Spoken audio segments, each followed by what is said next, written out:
سلامونه پښتنو ټول کرومبه ته یوسف جان دا ویډیو وګورئ نورې خبرې په اخره کې کوو. تاریخ سے تاسو نه یو تاسو کوم خبره دا چې افتخار سے په خبرو کې په حکومت خبر ورغورځول دا ما ته ټیک تا حالات خو جستا سودا سي چې پرایډ اف پمپانس درکې دل چې یو میډل درکې نه اخر کې هم تاسو خرڅوي جی ټیک ته کنه ما کتري دي خو چې تاسو نه یو ستغوند کې سوال کوم د خپل سینه بلکشان کولاوي ټول عمر تاسو وګټه کنه جی ټول عمر کنه تاسو اسوسییشن هم جوړ کړی تاسو کې داسې فنکاران دي چې د ویش پیغه 15 لک روپیم کور توړي د دې خبره به تاسو کوي جی تاسو په یو شوګان کې یو فنکاران دونه یو سه قسم په خوده چې دلته کې زما غوډه کې سړی چغنه نه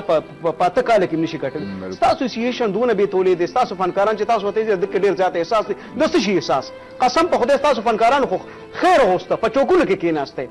د کلچر ډپارټمنټ ته ناسته مینتونه کوي ځان سم د زکات فارم نیولي زه خبره کوم اختیار سه ما د خپل خبره تپری ده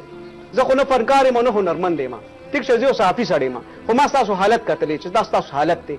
تاسو فنکاران دونه پیسې ګټي بیا حالت داسي د مورکه د پاره بوس تاسو چندې ټولوي سونه د افسوس خبره تاسو فنکاران لګي کټي نن تاسو اسوسییشن داسې یو سړی پکې نشته داسې یو فنکار پکې نشته نن زما د خپل دا اورېدل غواړي چې کم آرټستان چې لکو روپۍ ګټي نه ګټي جی تاسو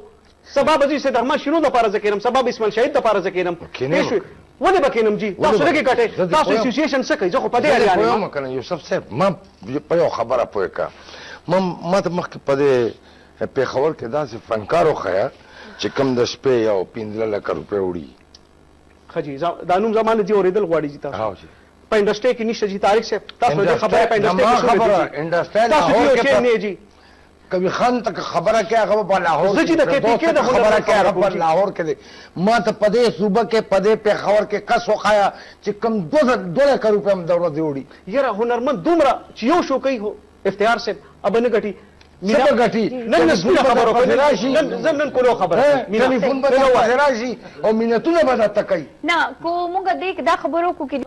یو ځکه کې 30000 کې سن 85 تاریخ هم گواہ ده خبره نو شابم گواہ دم سن 85 के 5% टैक्स हो आज 17% कट रहा है और आर्टिस्ट की पेमेंट जो है पीटीवी की वही है वो इफ्तिहार से 3000 में इफ्तिहार से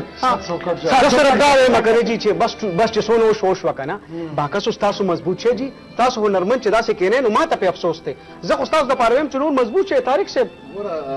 دا یو منټ دا ما خبره وره ورا جذباتونه بکار اخلو خو زما شرمه تاسو جذبات کرا شي نه زما خبره وره زما بیا د خپل حکومت نه دا امید دی که سبای قبل سبای زب ورزم زب دا کیس هغه سره کوم او پلیز دا غشتل ډیر زیات ضروری دي نو پښتنو تاسو دا ویډیو کته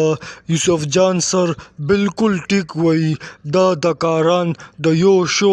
4-5 لک روپۍ لی او پناشو تماشو خرابېږي بیا چې بیماران شي نو حکومت نه خیرات زکات غواړي نور داسې ویډیوګان د پاره زموږ دا چینل ضرور سبسکرایب کړئ تخته پامان